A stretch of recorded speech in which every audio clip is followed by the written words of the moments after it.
Hello everyone, আসসালামু আলাইকুম। ভাতের চাল দিয়ে আর সবচেয়ে ঝটপট মজাদার কিভাবে এই ডিমের পিঠাগুলো আমি তৈরি করেছি সেটাই আজকে আপনাদের সাথে শেয়ার করব।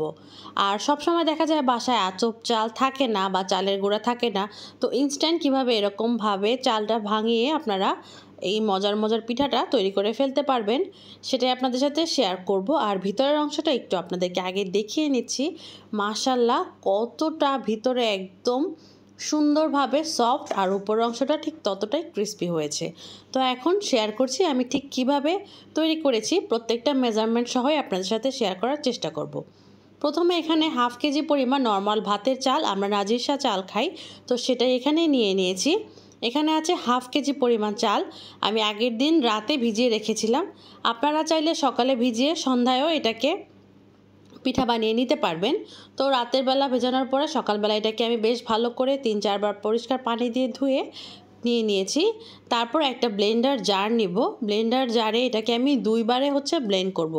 প্রথমবারে একটু শক্তভাবে করেছি, তো দ্বিতীয়টাতে একটু পানি দিয়ে বেশ সুন্দর করে মিক্স করতে হবে। আর এই ব্লেন্ডটা অবশ্যই একটু সময় নিয়ে করবেন, যাতে করে কোনো দানাদার অংশটা না থাকে।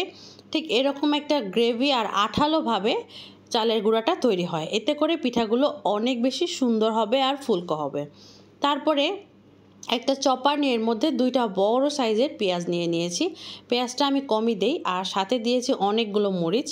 ঠিক আমার মনে নেই কতটা দিয়েছিলাম, আপনারা চাইলে ঝালটা কমিয়ে বাড়িয়ে নিতে পারেন। তারপর এটাকে চপ করে গুঁড়া করে নিব।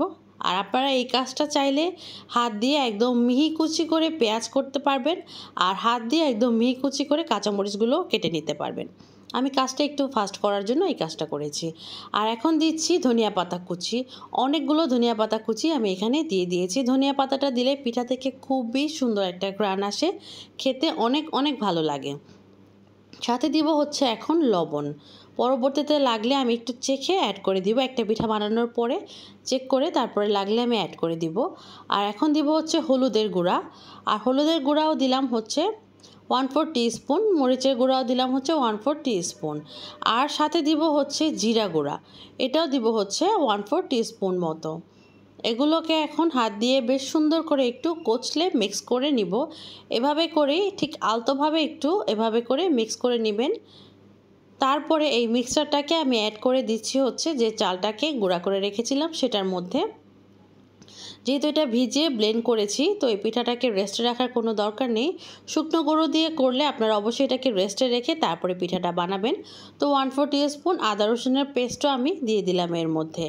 আমি এখানে হাফ কেজি চাল নিয়েছি, এই জন্য আমি এখানে 5টা ডিম অ্যাড করব।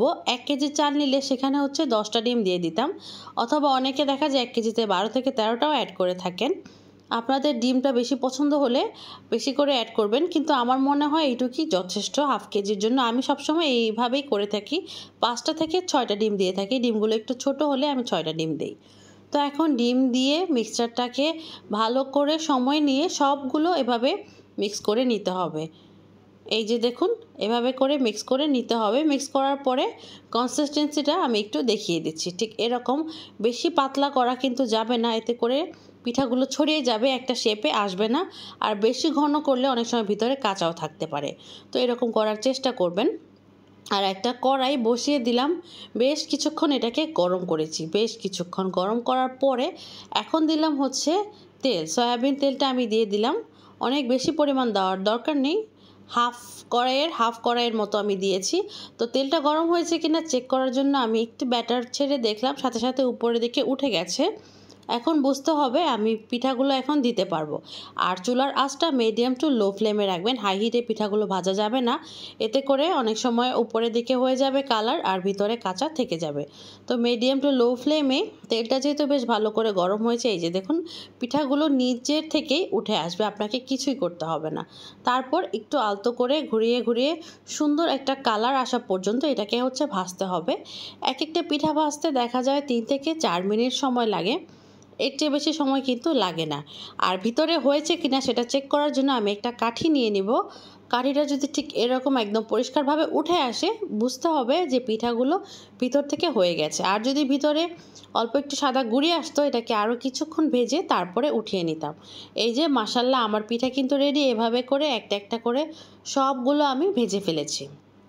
তো এই ভিডিওটা আশা করি আপনাদের অনেক ভালো লাগবে। আর এই পিঠাটা এতটাই সহজ বানানো আর এতটাই সুস্বাদু, দেখা যাবে সন্ধ্যার নাস্তায় যদি এই ধরনের পিঠা থাকে, বাচ্চা বড় সবাই খুবই মজা করে খাবে। আর পিঠাটা কিন্তু আলাদাভাবে কোনো কিছু করার দরকার নেই, বাসায় থাকা চাল আর ডিম দিয়ে বানিয়ে নেওয়া যায়। তো সবাই ভালো থাকবেন, সুস্থ থাকবেন। আজকের মতো এখানেই বিদায় নিচ্ছি। নতুন আরেকটা ভিডিওতে দেখা হবে। আল্লাহ হাফেজ।